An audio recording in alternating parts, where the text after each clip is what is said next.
I want you to think about this. In America today, we are producing more energy than ever before. That is good for our economy and great for our national security. In America today, we are beating China economically for the first time in economic generations.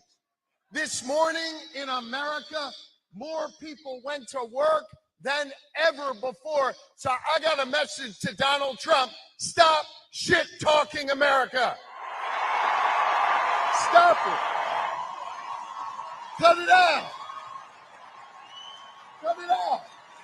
Right? Cut it out. Because hear me on this. This is the greatest country on earth. He better damn well start acting like it. In this country, we value our freedom. We cherish our democracy, and we love this country. And yet this guy wants to lead our nation, and he's so unfit to lead. He's so unfit to lead. But we have a leader in Kamala Harris, someone who's compassionate, someone who gives a damn, someone who wants to lift us up. And Pennsylvania, right now it's on us to lift her up.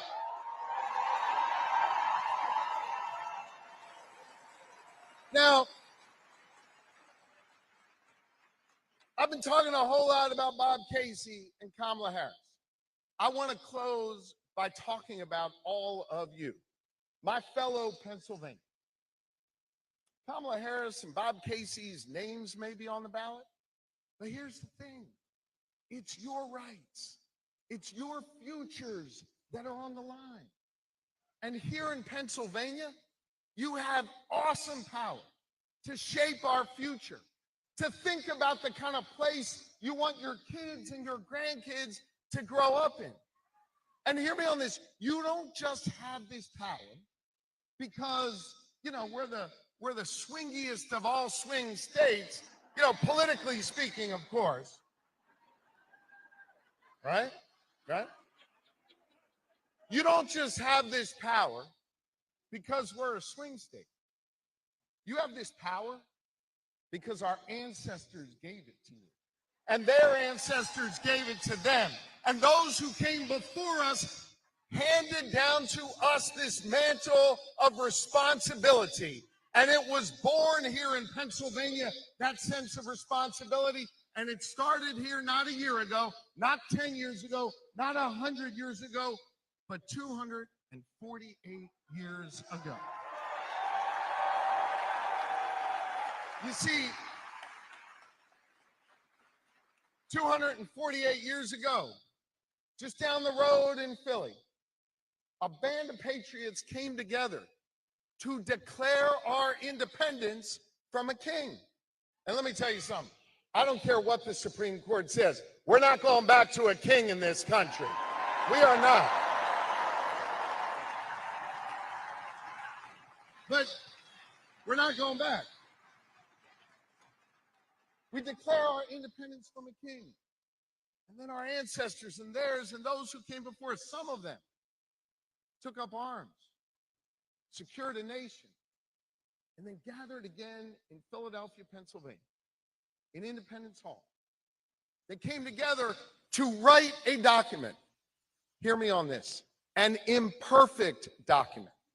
A document that didn't include all of us, but a document, importantly, that set us on a path of self-determination, that said in this nation, we could define our future. We could be the determiners of our destiny. That is what the Constitution said. After that band of patriots signed that Constitution in Philadelphia, one of my predecessors, sounds crazy to say, Ben Franklin, former leader of Pennsylvania. I know, it's crazy to say, right? Yeah. Ben Franklin signed the Constitution, and he walked out onto those cobblestone streets of Philadelphia. He was met by a woman. She looked him in the eye and she said, "Mr. Franklin, what do we have here? A monarchy or a republic?" Franklin looked her in the eye and he said, "We have a republic if you can keep it." Those 5 words, "if you can keep it," that's what's defined America over the last 2.5 centuries. That is what has called ordinary Americans to rise up, to demand more, to seek justice, and to try and build a future that was more tolerant, more equal, and more free. A future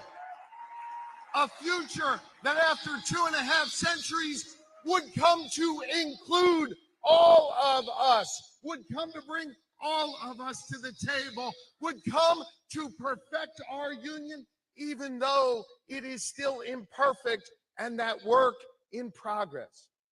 Pennsylvania, we have a responsibility to continue this work. We have a responsibility to heed the words of Franklin, "If you can keep it," and do this work right now. In a few weeks, you're going to grab a pen. Some of you may have done this already and filled out your ballots.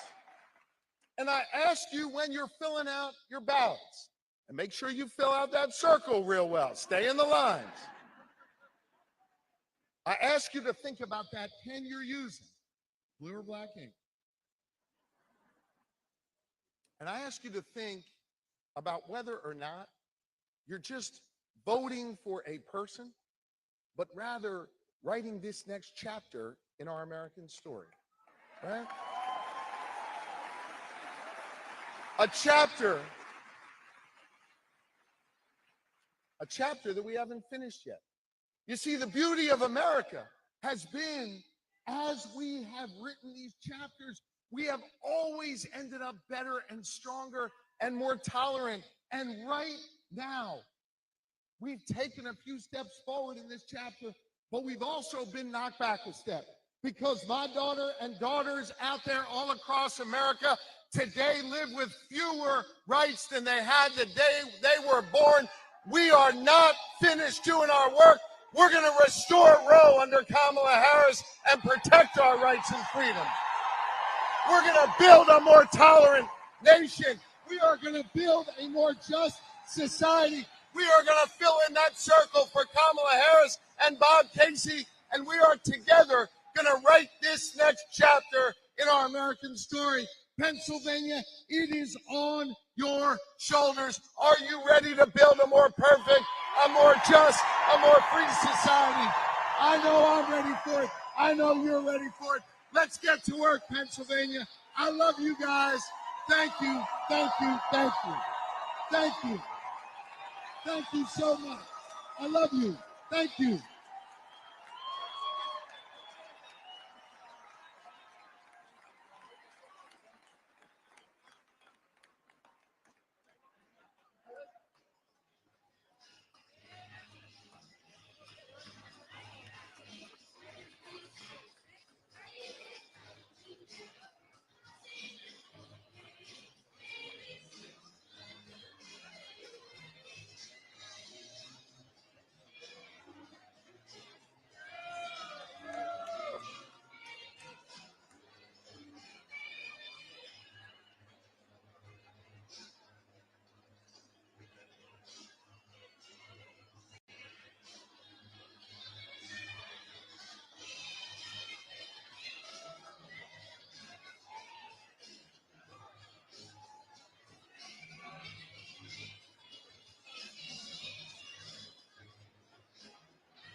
Welcome to the stage, local educator Shakila P. This girl is on fire. This girl is on fire. She's walking on fire. This girl is on fire.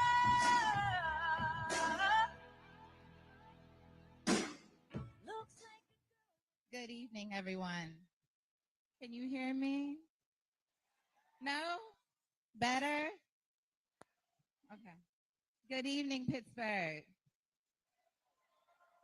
My name is Shakila P, and I am extremely honored to be here today to help welcome President Obama back to our city. I have been lucky to call Pennsylvania my home my entire life. I grew up in Johnstown, PA, and moved to Pittsburgh as an adult, and I now proudly claim it as my home. I am here on the stage today because so much is on the line in this election. The stakes could not be higher, and right here in Pittsburgh, we are going to decide what kind of future we want for ourselves. Donald Trump wants to take us backwards. Trump, at all. Trump and his Project 2025 agenda would take us into the past, rip away more of our fundamental freedoms, and raise costs for families like yours and mine. Vice President Harris has a very different vision for the future. She wants to take us forward.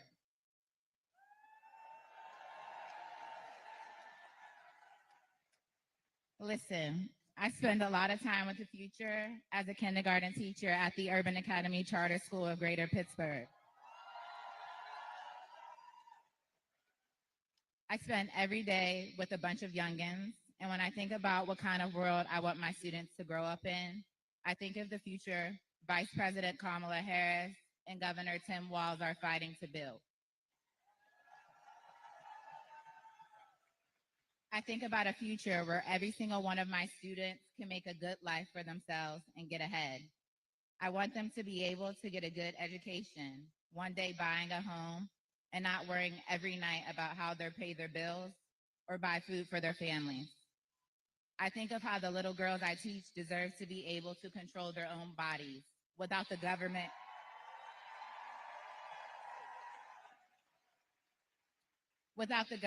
interfering with their decision about when or if they want to start a family.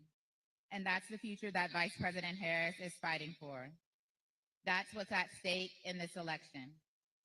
I'll be honest, for a while, politics have felt distant to me. I voted for President Obama in 2008 as a first-time voter, and then again in 2012. If anyone is wondering whether your vote matters, whether your voice matters, let me be very clear. They absolutely do. Just a few votes at every polling place this year could make the difference between Donald Trump forcing his Project 2025 agenda upon us and Vice President Harris taking the oath of the office in January and fighting for each and every one of us here.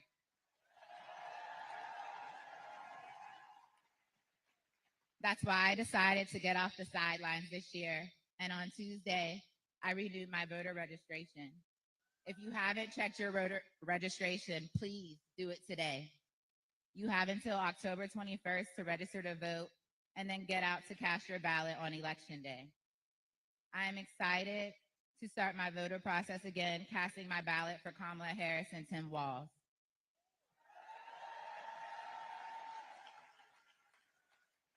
President Obama has told us, all of us, that we have the power to decide our country's future, and I'm going to do just that. We need to create the kind of change we want to see in this country, and we are going to do that by electing Vice President Harris and Democrats up and down the ballot.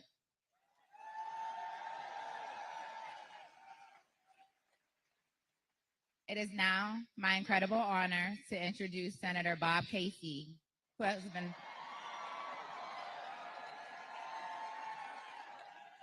No, honey, I'm good. I could have another, but I probably should not. I got somebody at home. It's been a long night. night here and a long night there. And these long, long legs are damn near everywhere. Hold up now. Hello, Pittsburgh. Wow, what a crowd. I got one question for this crowd. Are you ready to win?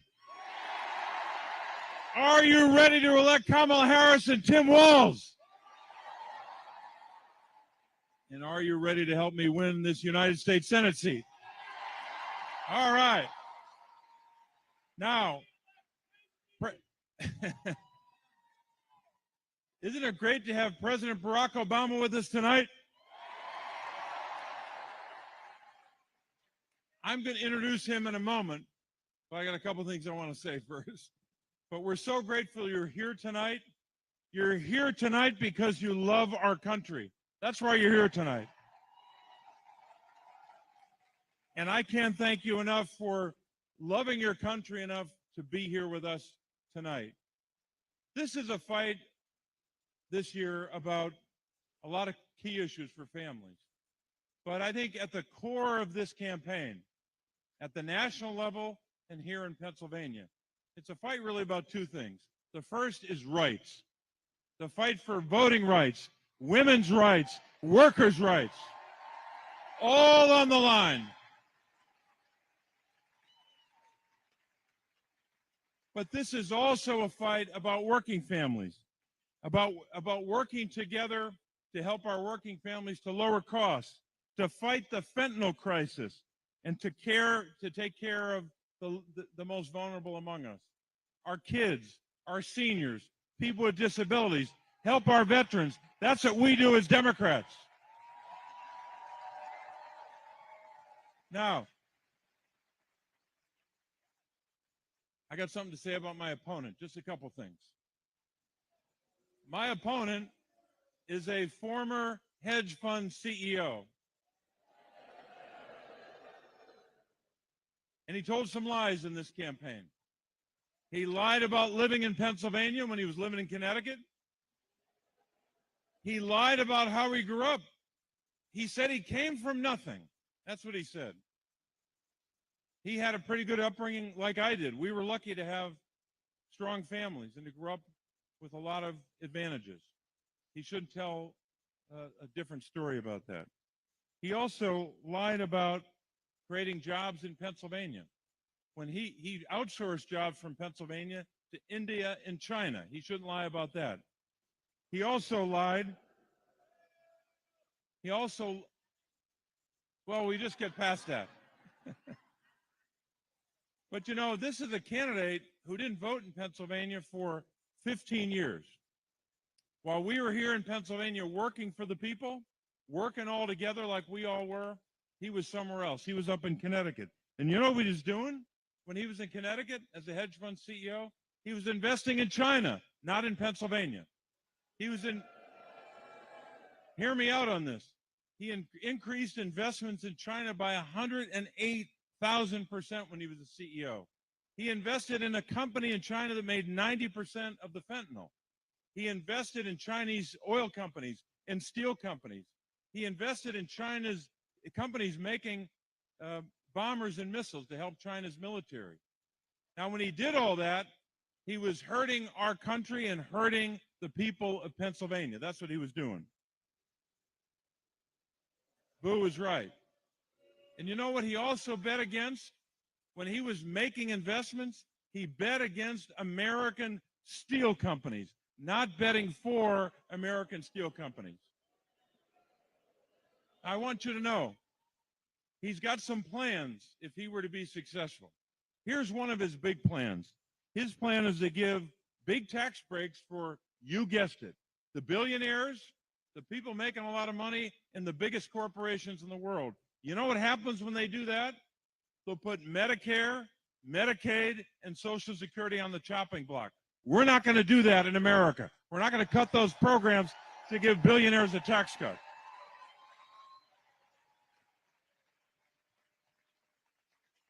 Now, these out-of-state billionaires know that I won't vote for their tax cuts. I've already proven that. I voted against the billionaire tax cuts of 2017. So they're a little mad at me now. They're mad at me that I'm going after them on corporate greed as well. They're pretty damn mad about that. You know what they're doing? They're spending more than $100 million to defeat me in this race. Well, I got news for those billionaires. I'm going to beat David McCormick, and I'm going to beat those billionaires. Yep. Now, I need you to help me. I need you to help me. Go to bobcasey.com and help us to fight off those billionaires. And we're grateful you're here tonight, because tonight we're here to focus on the future of our Commonwealth and our country. And tonight as well, we're honored tonight to welcome back to the city of Pittsburgh someone who's been here a lot, who campaigned here when he ran for president the first time, the second time, and helping candidates after that. You remember what he did.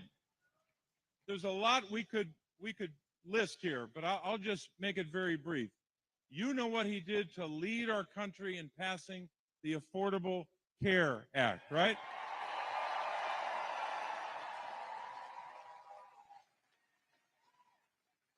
And I not only voted for that legislation, I fought off all the attempts to gut it and to repeal it.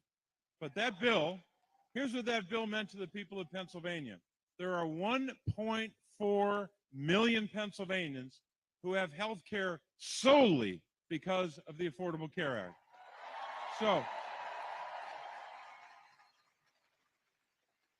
and we know that so many Pennsylvanians, hundreds and hundreds of thousands of them, have coverage for pre-existing conditions because of that Affordable Care Act. So tonight, as we come here tonight to talk about winning these campaigns for Kamala Harris and Tim Walz all the way down the ballot, we're also here to welcome back to Pittsburgh and to thank him for his work for delivering for the people of Pennsylvania when he was president, the 44th president of the United States, Barack Obama.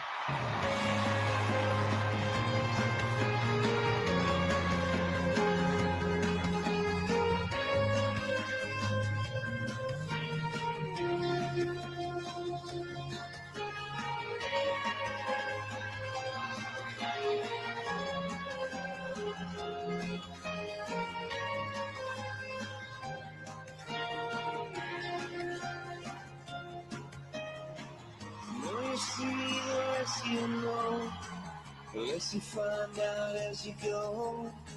I knew much more then than I do now. Neon heart take. Hello, Pittsburgh!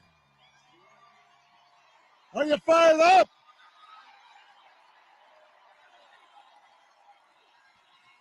Are you ready to go?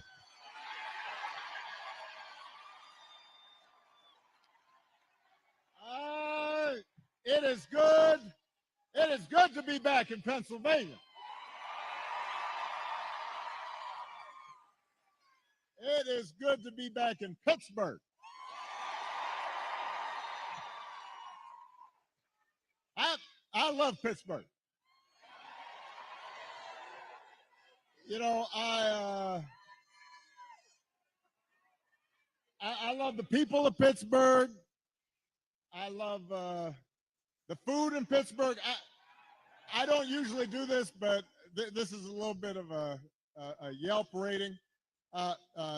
Just had some of Pamela's pancakes. I first had those like 10, 15 years ago when I was running. And I was all like, I need some of those pancakes this time out. And even though I'm from Chicago, some of you may know when I was a kid, I was a Steelers fan. So, and watching the Steelers this season, it seems I'm not the only guy from Chicago who likes being in Pittsburgh, because so far Justin Fields is doing pretty good. Now, before we get started, we have a little bit of work to do here. All right, so I want everybody to be, just settle in. We got some work to do. Before we get started, I did want to say that we are, heartbroken about the loss of life in Florida, North Carolina, states across the Southwest. We are thinking about people, families whose lives have been upended by the storms over the last couple of weeks. I could not be more grateful for the first responders and FEMA professionals who have put themselves in harm's way to try and help.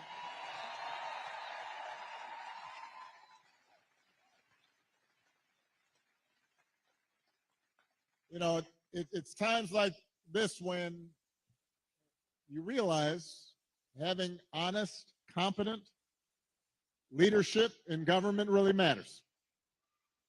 It makes a difference. And today I'm asking you to vote for some of those leaders, including some folks we need working with your outstanding governor, who you just heard from, Governor Josh Shapiro. We need them in Harrisburg. So we need you to vote for your next Auditor General, Malcolm Kenyatta. Your next Attorney General, Eugene DePascale. Your next State Treasurer, Eric McClellan. And my buddy, your outstanding United States Senator, Bob Casey.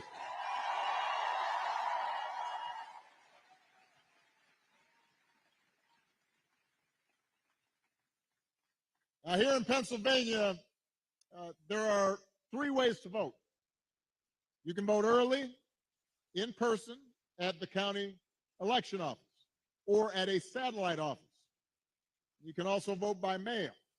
And if you need to figure out how to do that, just go to iwillvote.com PA to find a place to vote early or to request a ballot. And of course, you can vote at your polling place on Election Day, November 5th. But if you're at this rally, let's face it, you're probably voting unless you are 12. So you also have to help your friends and family make a plan to vote. And even if you're 12, you can do that. Talk to your mom and dad and aunts and uncles, because together we have a chance to choose a new generation of leadership in this country and start building a better and stronger and fairer and more hopeful America. Now, you've already heard tonight, this election's going to be tight,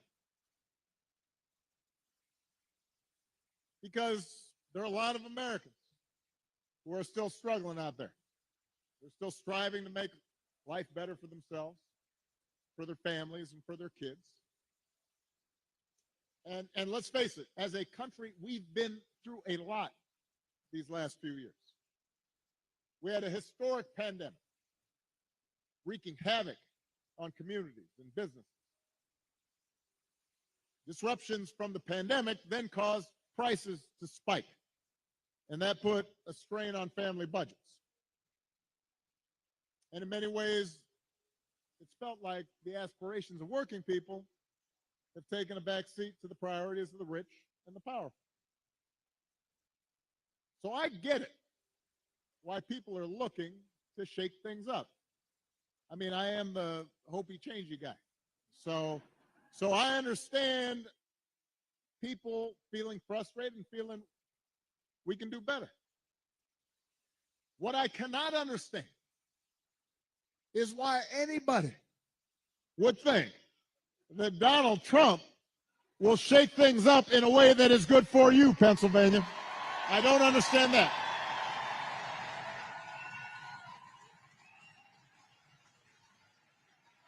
Because there is absolutely no evidence that this man thinks about anybody but himself.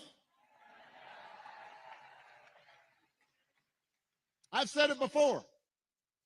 Donald Trump is a 78-year-old billionaire who has not stopped whining about his problems since he rode down his golden escalator 9 years ago.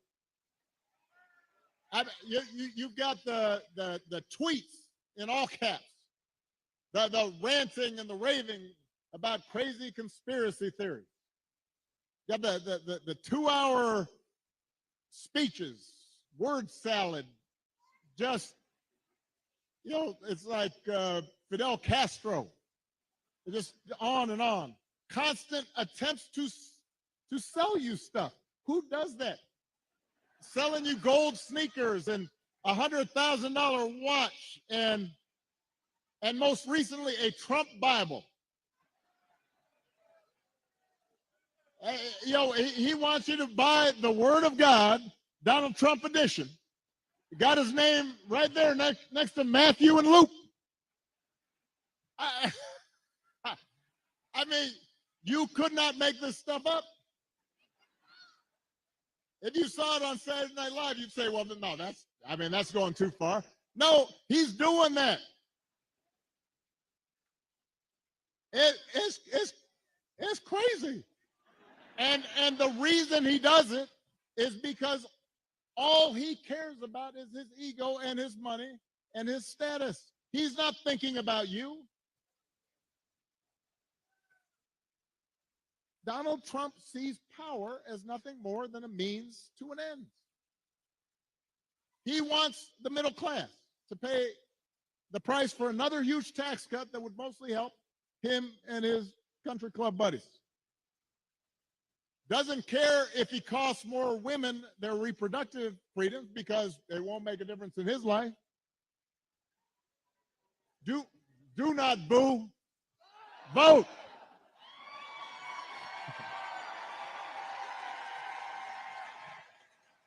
They can't hear your boos, but they can hear your votes.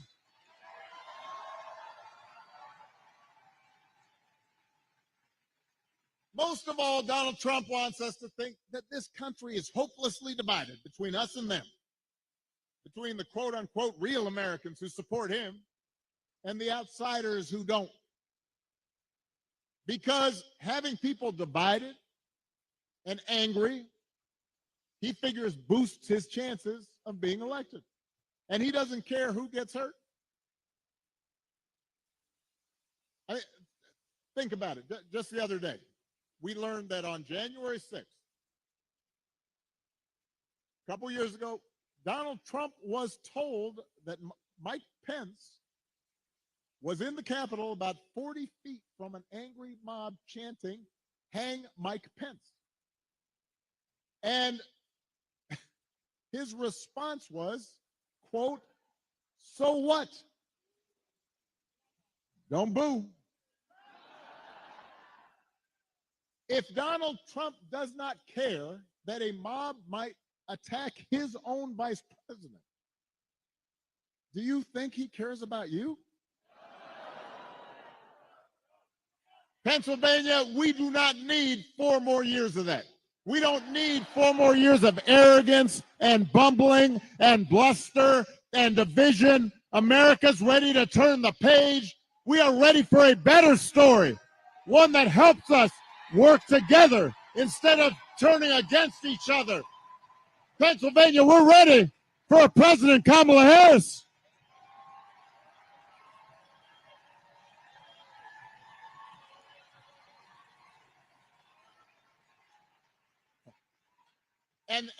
And the good news is Kamala Harris is ready to do the job. This is a leader who has spent her life fighting on behalf of people who need a voice and a champion. Somebody who was raised in the middle class, who worked a summer job at McDonald's while she earned a degree, who believes in the values that built this country.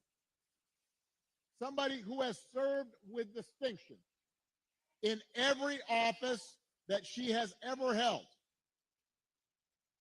I think we probably had a fainting spell back there. So let's make space for the emergency folks. This happens sometimes. Everybody bend their knees a little bit. You've been standing for a while. You can dance if you want. I just suggested bend your knees. But she'll be okay. Kamala is as prepared for the job as any nominee for president has ever been. That's who Kamala is.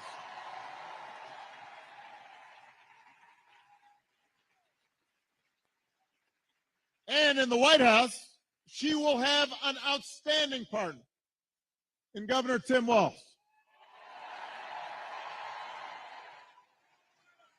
Tim is a veteran. He is a teacher. He's a coach. He's a hunter. He's been a great governor working with Democrats and Republicans to get stuff done. He can also take a vintage truck apart and put it back together again. You think Donald Trump can do that? For that matter, do you think Donald Trump has ever changed a tire in his life? I'm just trying to picture it.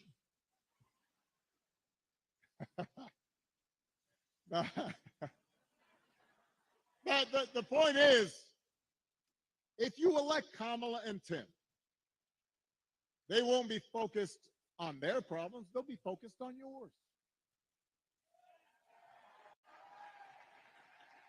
They understand that too many folks here in Pennsylvania and across the country are struggling to pay the bills. Even though wages are steadily growing and inflation is finally slowing, the price of everything from healthcare to housing to groceries, it's still too high. And that takes a real bite out of paychecks. It hurts. So the question is, who's really going to do something about it? That's what you should be asking yourself. Now, Donald Trump's plan is to do what he did last time, which was give another massive tax cut to billionaires and big corporations. And then, don't boo, I'm going to break you of this habit. And the reason some people think, well, I don't know, I remember that economy when he first came in being pretty good. Yeah, it was pretty good because it was my economy.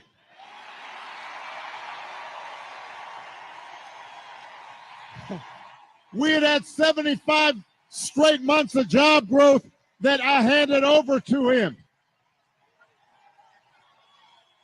It wasn't something he did. I had spent 8 years cleaning up the mess that the Republicans had left me the last time. So just in case everybody has a hazy memory, he didn't do nothing except those big tax cuts. His other big economic plan now is to slap tariffs on everything, from food to TVs. Now, understand what tariffs are.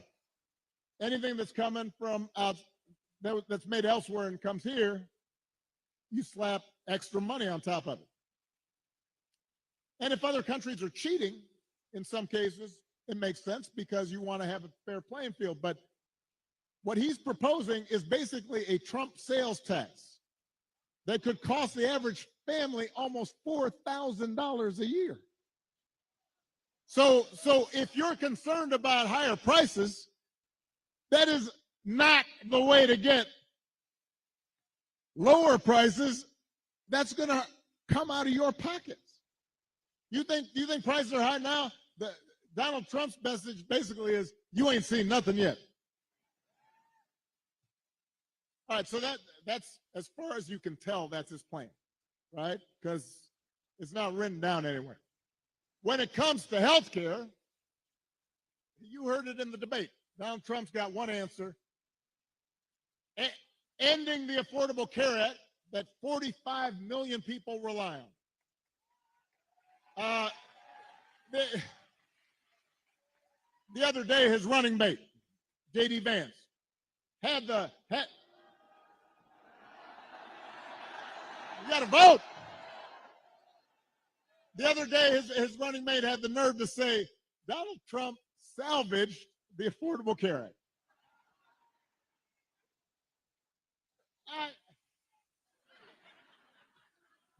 I mean,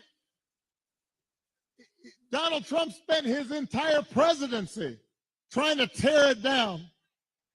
And by the way, he couldn't even do that right. And now, 8 years after he was elected, when he was asked about what he was going to do, he says he's got concepts of a plan for how he'd replace it. Now, I want you all to think about this for a second. Let's say your boss gives you an assignment, a project. He says, I need this on Friday. And Friday comes around and he says, so, did you finish that project I asked for? And he said, well, I actually haven't started, but I have a concept of a plan. Or you could try it at home. Honey, did you do the dishes? I have a concept of a plan to do the dishes. How's that going to go over?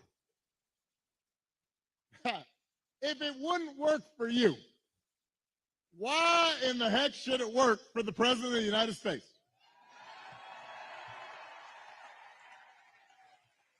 But the good news is, Kamala Harris, she doesn't have concepts for a plan. She has an actual plan to make your life better.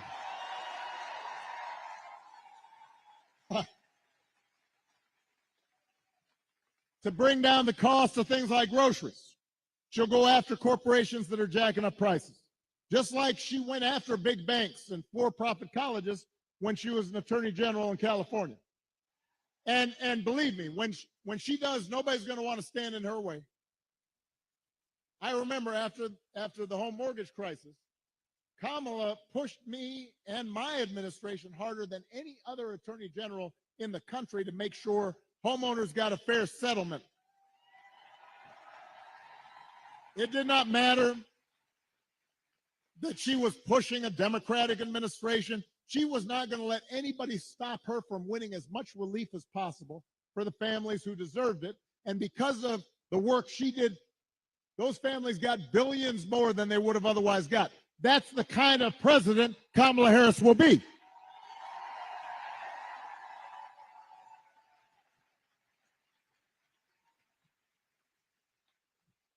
To lower housing costs, Kamala will cut red tape and work with governors like Josh Shapiro, as well as the private sector, to build 3 million new homes.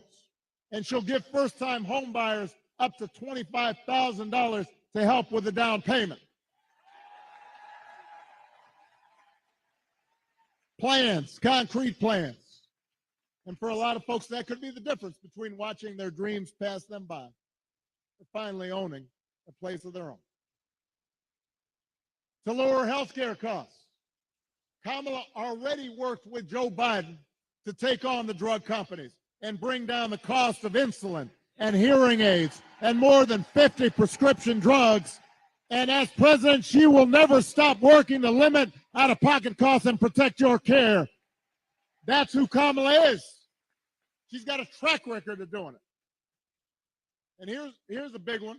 Instead of giving more tax breaks to billionaires and raising prices on working families, Kamala will give a tax cut to 100 million middle class and working people here in America.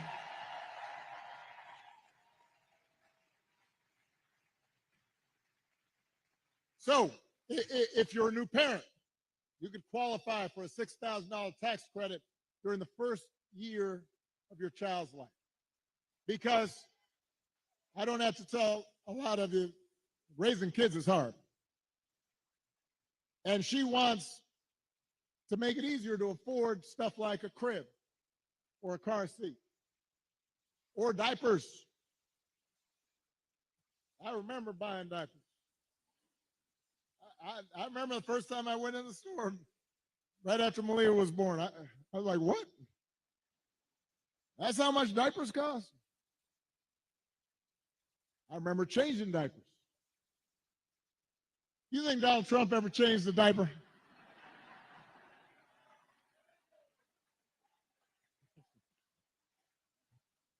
Yeah.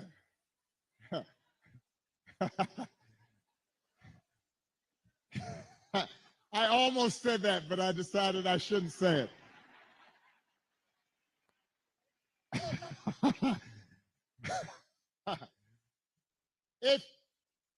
If you're starting a small business, Kamala Harris will give you a $50,000 tax credit to help you get it off the ground. That's who Kamala Harris is. That's what she stands for. So with Kamala, you've got actual plans. Trump, concepts of a plan. Now, if you challenge Trump to elaborate and enumerate his concepts, he will fall back on one answer. J.D. Vance does the same thing. Doesn't matter what the issue is, housing, healthcare, education, paying the bills. Their only answer is to blame immigrants. They want you to believe that if you let Donald Trump round up whoever he wants, by the way, and ship them out, all your problems will be solved. Now, we've got real issues at the border. We are a nation of laws and a nation of immigrants. We have to make sure it's fair. There are communities at the border that can be overrun. We've got to actually solve a problem. But when I hear Donald Trump talking, I've got one question. As I recall, Donald Trump was president for 4 years. And if rounding up and deporting millions of desperate people and building the beautiful wall, and didn't matter whether some of those folks you rounded up were women and children, if that's the answer to everything, well, why didn't you solve the problem? Why were the number of immigrants basically the same when you left office as when you took office? I'll tell you why. Because he didn't have a real plan. He had talking points. He had concepts of a plan. And the plan was mean and ugly. And it was designed to enhance his politics and make people angry, not to solve the problem. You know what would actually help bring order to the border and fix our immigration system?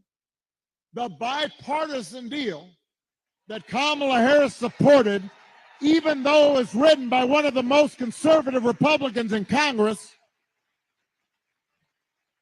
the same bill that Donald Trump tanked on purpose because he thinks fear-mongering is how he's going to win this election. He told Republicans, even the ones who had originally supported, don't vote for it, because he doesn't want the problem solved. We don't need a president who will make problems worse just to make his own political circumstances better. We need a president who actually cares about solving problems and making your life better. And that's what Kamala Harris will do.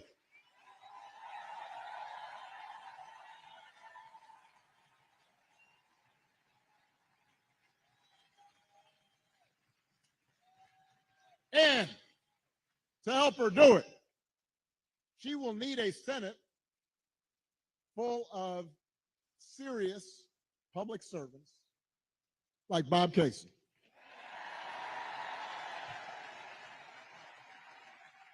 I'm going to talk about this man just for a second. I've known Bob for almost 20 years. I've watched his daughters grow up.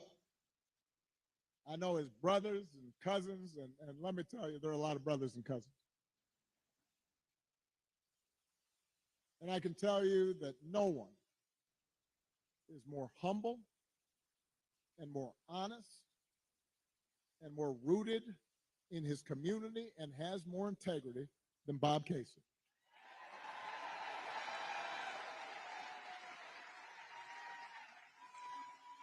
You know, in Washington,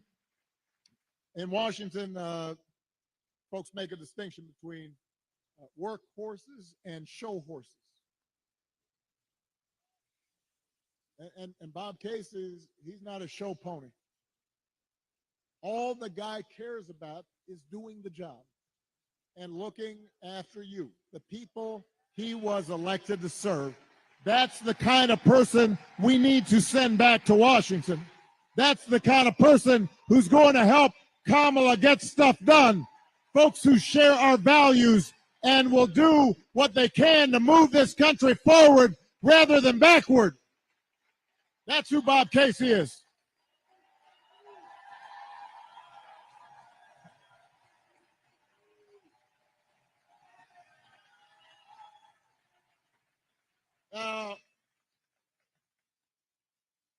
One of those values is freedom. And during election time, there are a lot of flags and there's a lot of talk about freedom. So let me talk about that just for a second. Because I don't think we've ever had an election with candidates who understand freedom more differently. For Donald Trump and his cronies, freedom means that the powerful can do whatever they please. Fire workers for trying to organize a union. Dodge paying their fair share of taxes. Try to throw out your votes when they lose an election. Control what women can and can't do with their bodies. In other words, for Trump, freedom is getting away with stuff.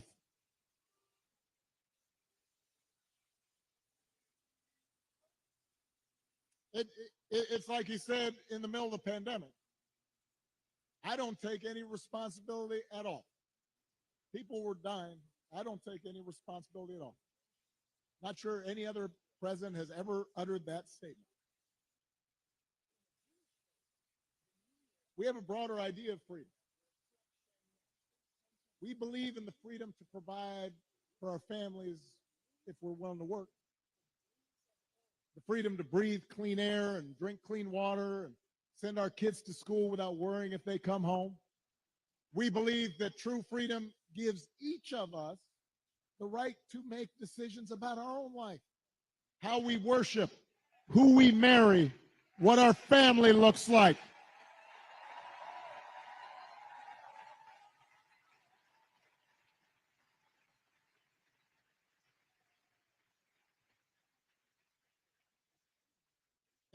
And real freedom also means that we're going to disagree on how each of us should live our lives. And we have to respect other people's views on these issues. You know, I've always said there are good people of conscience on both sides of the abortion divide. I respect anyone whose faith tells them that it isn't something they support. But if we believe in freedom, then we should at least agree that such a deeply personal decision should be made by the woman whose body is involved and not by politicians.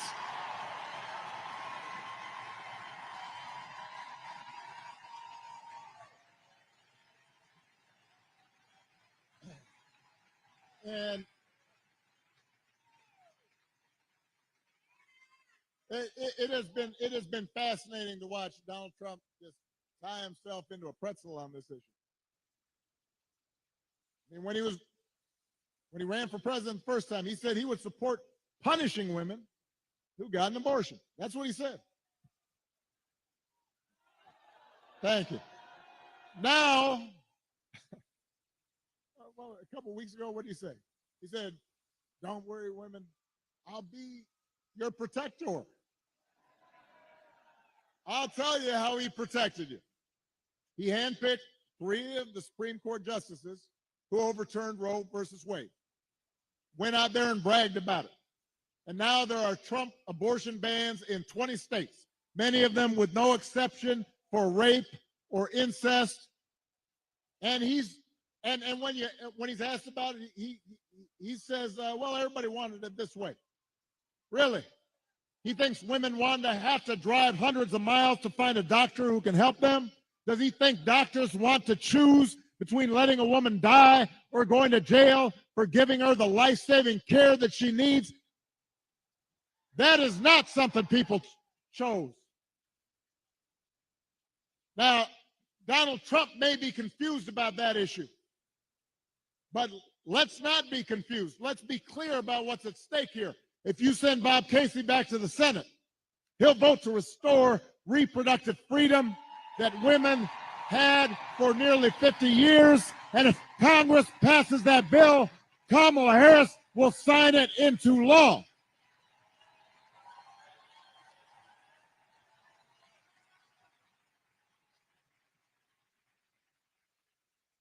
Because they understand that freedom is about being able to make the right choice for ourselves and our families. It's about recognizing that other people have the freedom to make their own choices, even if they're different from ours. And it's an example of how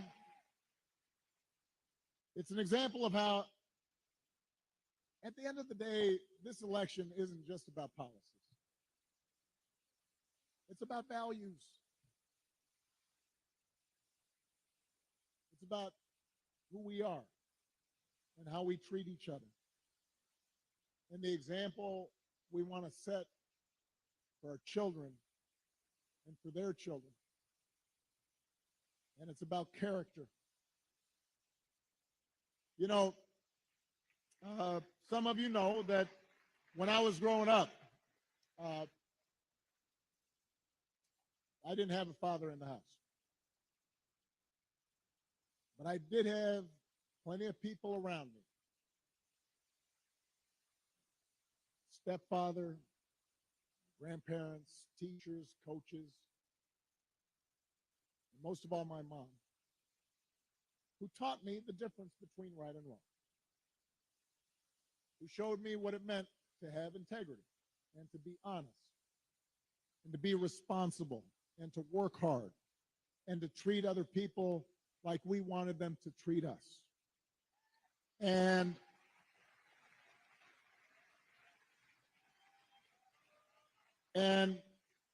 I had a bunch of role models out there who helped raise me to become a man, and I made mistakes, and sometimes I didn't live up to those values that had been taught the way I should have, and I was checked and I was corrected, and I internalized those values, and I tried to live up to them. And I suspect most of you grew up the same way. And you know, that process of trying to live out your best self, trying to live out your values, that doesn't stop after the age of 20 or 21. It keeps going. And as I got older, I continued to benefit from friends like Bob Casey and Josh Shapiro and others who would reinforce those values and who I didn't want to disappoint. And obviously my wife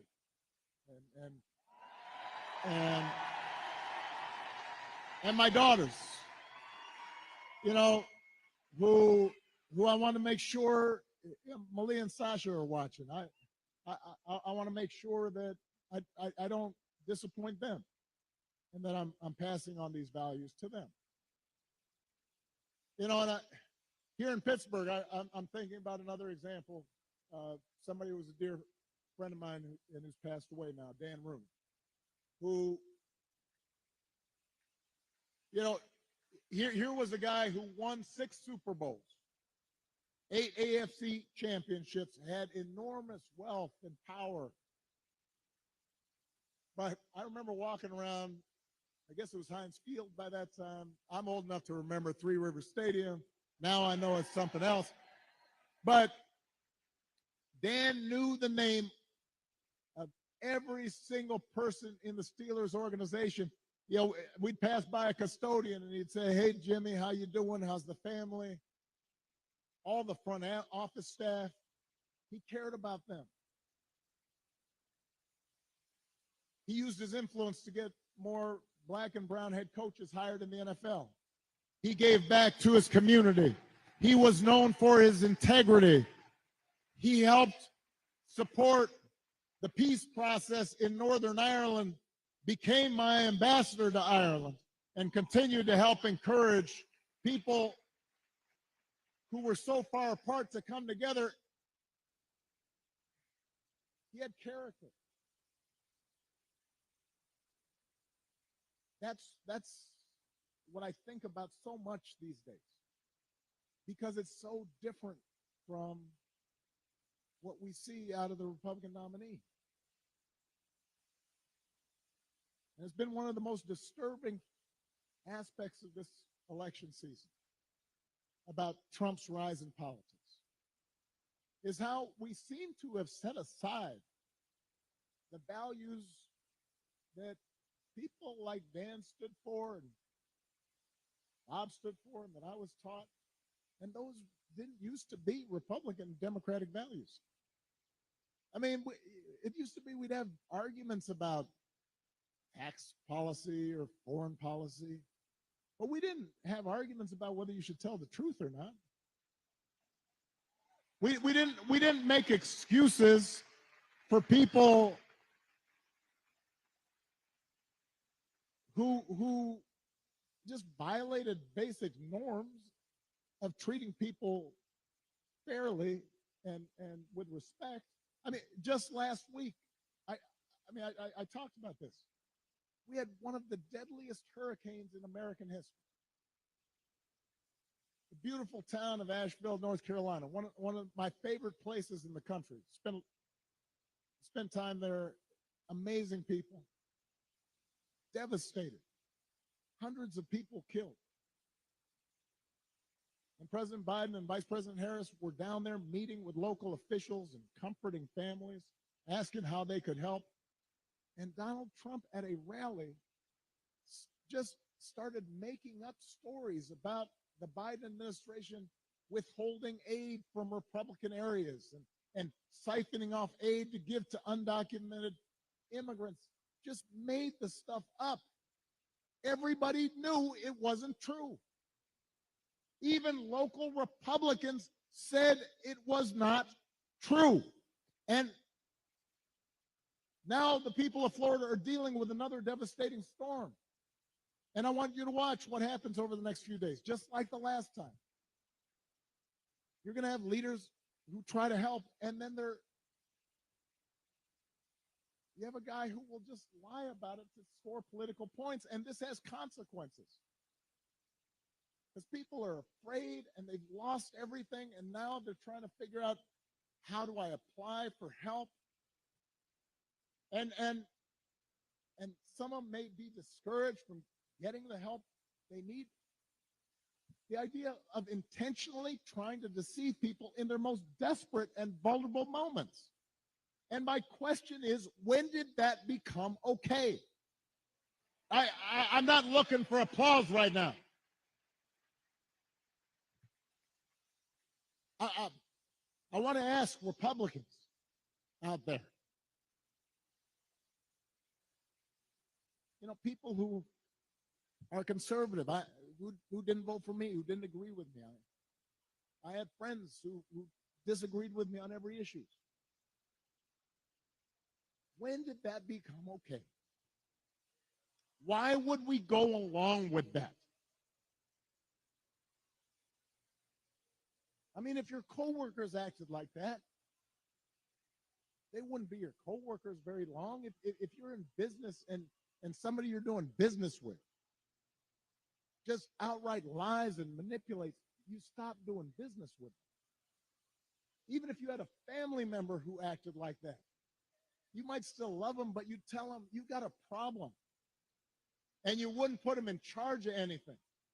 And yet, when Donald Trump lies or cheats or shows utter disregard for our Constitution, when he calls POWs losers or fellow citizens vermin, people make excuses for it.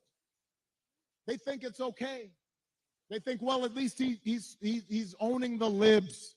He's really sticking it to them.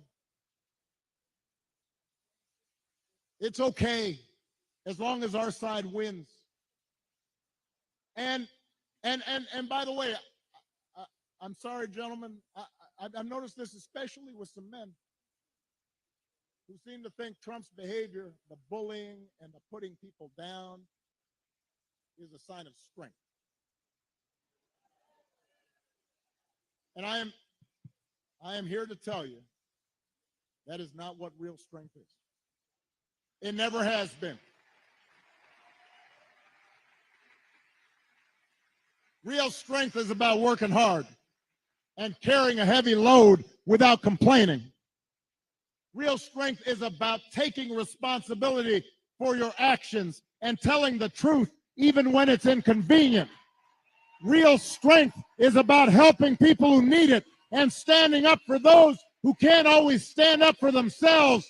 That is what we should want for our daughters and for our sons. And that is what I want to see in a president of the United States of America.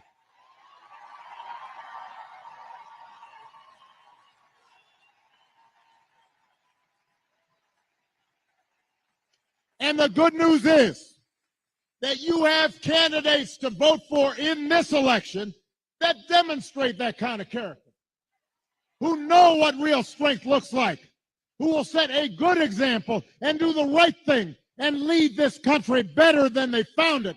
So, Pennsylvania, that is the choice in this election. It's not just about policies that are on the ballot. It is about values, and it is about character.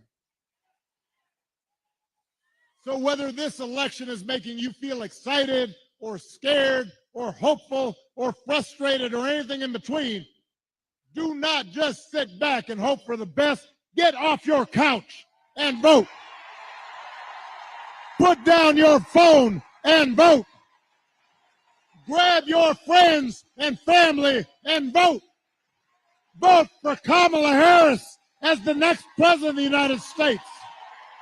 Vote for Tim Walz as the next vice president of the United States.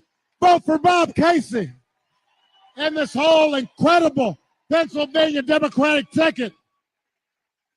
Help your friends and family members and neighbors and co-workers do the same.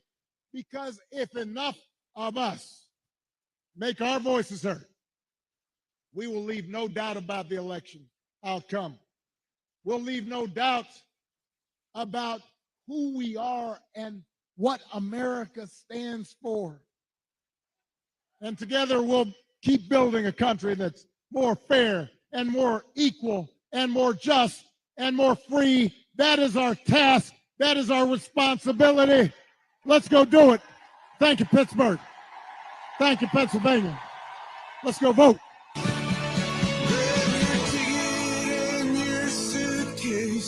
Thunder's rolling down this track. Well, you don't know where you're going now, but you know you won't think back. Well, darling, if you're weary, lay your head upon my chest.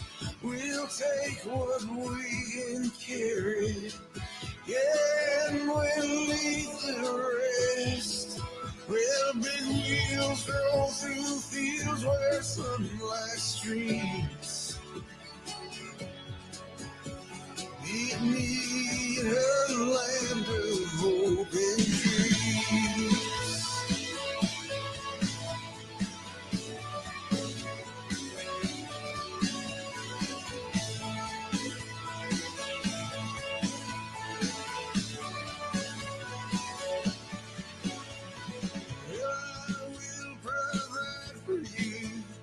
I'll stand by your side. You need a good companion now.